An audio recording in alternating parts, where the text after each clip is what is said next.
Assalamualaikum warahmatullahi wabarakatuh. Salam sejahtera untuk kita semua, teman-teman.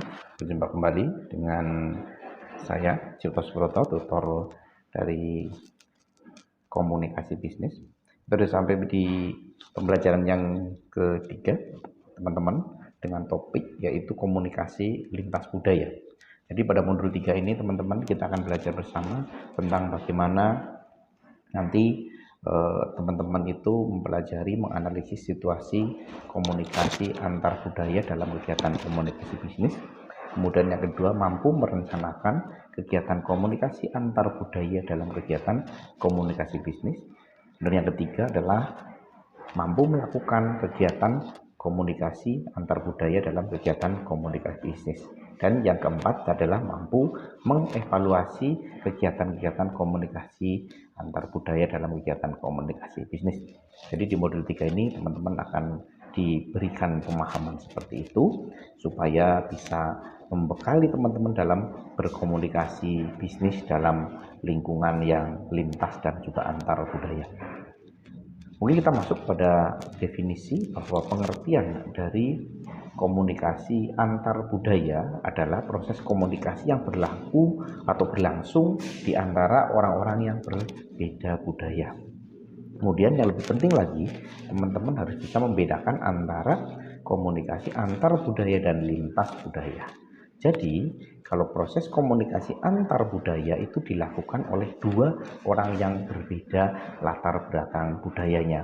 Sedangkan komunikasi lintas budaya dilakukan lebih dari dua orang yang berbeda latar belakang budayanya. Ya, jadi clear di sini komunikasi antar budaya dan komunikasi lintas budaya skupnya lebih luas mana? Ya, lebih luas lintas budaya.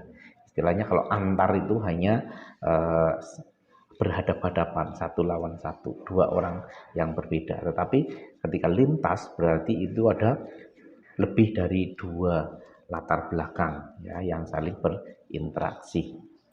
Kemudian kita mengenal ada bahasa tubuh. Ini adalah bahasa universal ya. Bahasa tubuh adalah universal yang biasanya akan mengandung arti yang berbeda-beda di antara budaya ya. Jadi ketika perilaku nonverbal bahasa budaya ini itu makna-maknanya akan sangat ditentukan dengan latar belakang budaya masing-masing seperti yang disampaikan oleh Persi ya di 1988 itu bahwa banyak perilaku nonverbal dan makna perilaku nonverbal ditentukan oleh budaya. Sebagai contoh, orang yang mengangguk itu tanda iya kalau di kita. Tetapi kalau di India, orang India itu justru menggeleng ya. Menggeleng itu yang iya. Kalau kita menggeleng malah tidak. Nah, seperti itu. Kita harus punya kecerdasan budaya. Sebagai contoh lagi, komunikasi dari lintas budaya yang kita lihat ya dari bahasa tubuh. Contoh, tanda nol seperti ini ya. Itu akan bermakna beda. Ketika di Jepang ya, hal horizontal itu seperti ini artinya bodoh. Tetapi ketika vertikal itu nanti akan beda lagi. Ketika orang Inggris mengartikan itu adalah oke ya, yes, bagus. Kemudian yang kedua, makna seperti ini, jempol dua. Jempol dua itu berarti laki-laki, suami, atau ayah, atau pacar. Ya. Tetapi kalau di Jepang artinya bisa apa? Berani. Ya. Dan Inggris artinya adalah beruntung. Nah itu perbedaan-perbedaan seperti itu. Kemudian ada yang seperti ini. Nah ini, nah, tanda kelingking ini. Ini biasanya berarti wanita, gadis, atau istri, atau ibu, atau pacar. Itu bagi orang Jepang. Sedangkan bagi orang Inggris ini tidak ada artinya apa-apa. Nah, jadi sangat luas arti dari bahasa tubuh sehingga kita harus mempunyai kecerdasan budaya atau kemampuan untuk mempelajari budaya-budaya lain agar bisa menjadi satu kunci untuk melaksanakan komunikasi bisnis dengan efektif. Kemudian teman-teman dari bahasa tubuh ini seandainya teman-teman besok ada mendapatkan wawancara atau apa, itu harus ada beberapa hal yang harus dihindari dan juga harus dilakukan. Contoh, ketika sesuatu sikap tubuh atau gestur tubuh pada saat kita wawancara, mungkin yang bisa dilakukan contohnya dengan tersenyum, kemudian menunjukkan rasa percaya diri dan yakin akan kemampuan yang kita miliki. Nah, kemudian percaya diri itu bukan sombong ya, ini beda. Jadi percaya diri adalah kita mempunyai kemampuan untuk melakukan sesuatu, tapi sombong belum melakukan apa-apa kita sudah omong besar. Nah, tetapi pada saat dilakukan kita nggak bisa apa-apa ya. Jadi itu perbedaan antara percaya diri dan sombong. Kemudian pada saat kita wawancara kita harus melakukan kontak mata. Kontak mata dengan pewawancara itu sangat penting. Karena apa? Karena akan menunjukkan kepercayaan diri kita. Kemudian duduknya juga yang wajar ya, tidak usah terlalu santai, juga tidak boleh terlalu kaku ya. Kemudian ketika berjabat tangan kita juga harus dengan hangat disertai dengan senyuman ya.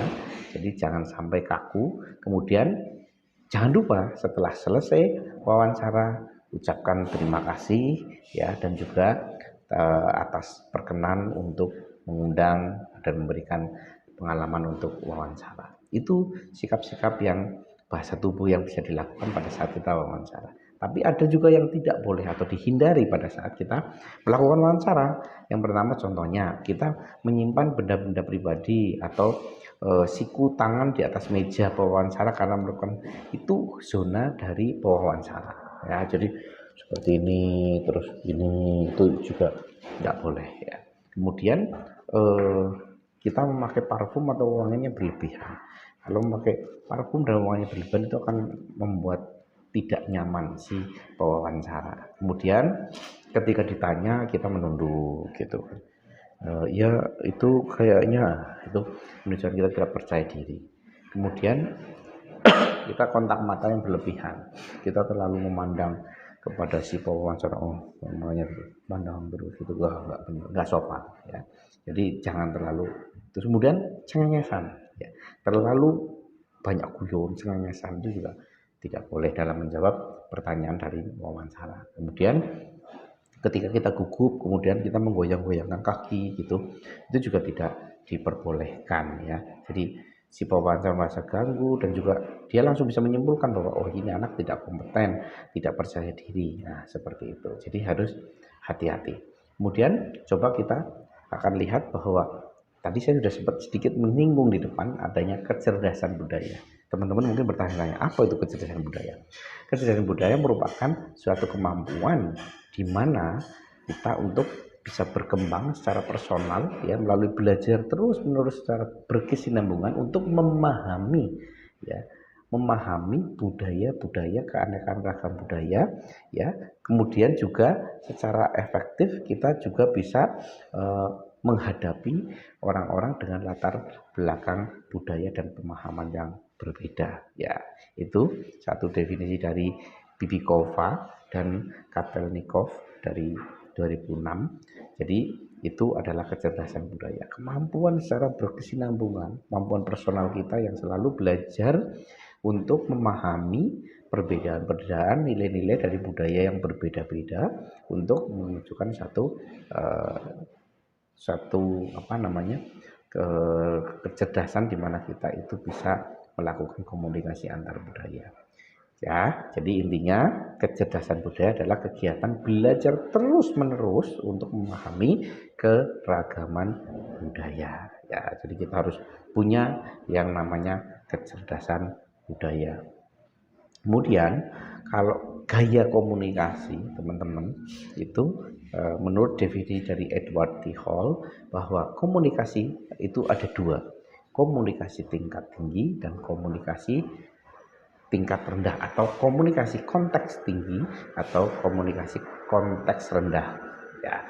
Nah ciri-cirinya konteks tinggi, komunikasi konteks tinggi itu satu, relatif homogen ya, kemudian kebanyakan nonverbal ya, kemudian implisit kalau tersirat Ya, ini contohnya orang-orang yang mempunyai komunikasi budaya konteks tinggi itu adalah orang-orang yang berbudaya ketimuran seperti Indonesia, Korea, Cina, dan Jepang. Mereka tidak vulgar menyatakan bahwa ketidaksetujuan, ketidaksukaan.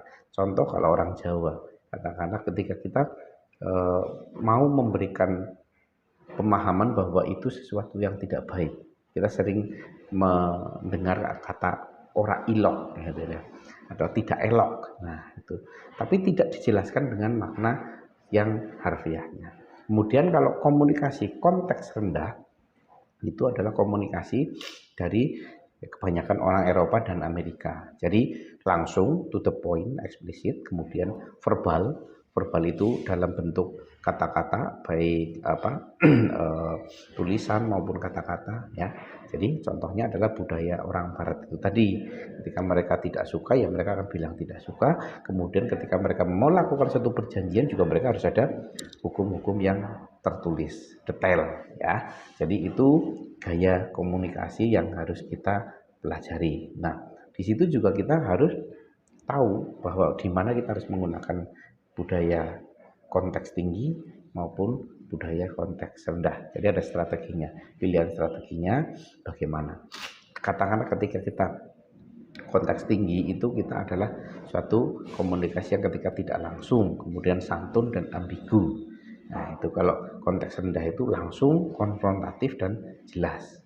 Nah, kemudian ketika mendasarkan pada kata-kata, ketika konteks tinggi itu rendah, ketika konteks rendah itu tinggi. Jadi contohnya ketika kita melakukan perjanjian orang timur hanya cukup bersalaman saja, saya berjanji kamu nanti akan mengembalikan uang pada tanggal 15 Oktober ya. Janji ya, betul ya? Ya, janji. Itu orang timur. Tapi ketika orang barat ada perjanjian seperti itu, dia tidak mau hanya dengan lisan, dia harus menggunakan surat perjanjian. Nah, seperti itu. Kemudian tanda nonverbal ketika konteks tinggi itu sangat tinggi, ya kan? Jangan. Nah, kalau sudah tanda-tanda yang itu dia sangat. Kemudian kalau untuk konteks rendah, mereka nonverbalnya juga rendah. Kemudian sepakatan tertulis tadi, kalau dari konteks tinggi itu tidak mengikat, hanya formalitas saja. Tetapi ketika konteks rendah itu sangat mengikat ya. Jadi ini ketika kita melakukan satu, kemudian kalau kebalikannya, kalau kesepakatan lisan dari konteks tinggi itu harus mengikat sekali. Jadi orang Jawa seperti ada pepatah mulutmu harimaumu atau orang itu dipegang adalah kata-katanya. Ya, jadi bukan perjanjiannya. Ya. Terus kemudian juga kalau konteks rendah kita tidak mengikat dari kesepakatan lisan itu kita ngomong enggak, tapi pada saat kita perjanjian di surat itu menyatakan iya, ya yang di adalah yang di kata-kata ada di tulisan itu. Ya, kemudian kalau di konteks tinggi itu tidak terlalu perhatian pada hal-hal yang rinci, dia lebih bersifat general. Tapi kalau konteks rendah itu sangat detail, ya, jadi tinggi. Ya, itu kemudian teman-teman kita juga harus paham dalam melakukan komunikasi antar budaya. Bagaimana pemahaman atau cara kita melakukan komunikasi antar budaya supaya kita bisa bagus tersampaikan pesannya. Yang pertama kita harus mengenali budaya diri sendiri ya. Jadi kita kenal budaya kita dulu karena nanti mereka pun akan membuat atau mempelajari budaya kita. Yang kedua tidak menganggap budaya kita paling benar, paling bagus ya. Itu. Kemudian yang ketiga peka terhadap perilaku verbal dan nonverbal. Kita harus detail melihat seseorang dari perilakunya atau verbal atau nonverbal kita harus tetap dipelajari. Yang kedua terbuka terhadap perilaku dan budaya orang lain. Jangan terlalu egois dengan budaya kita. Terus kemudian sekali lagi tidak ada bahasa tubuh yang universal dalam artian sama bahasa tubuh pengertiannya di setiap budaya ya, walaupun bahasa tubuh itu semua punya tetapi maknanya tidak universal sama. Oke ya. Kemudian kita harus bisa mempraktekkan itu semua dalam kegiatan kita organisasi. Kalau teman-teman yang sudah bekerja, coba amati, kemudian tiru, kemudian modifikasi, praktekkan. Ya, itu tadi untuk pemahaman tentang komunikasi antar budaya, lintas budaya. Mudah-mudahan teman-teman bisa paham, dan mohon maaf apabila penjelasan saya mungkin ada suatu kata-kata yang kurang berkenan.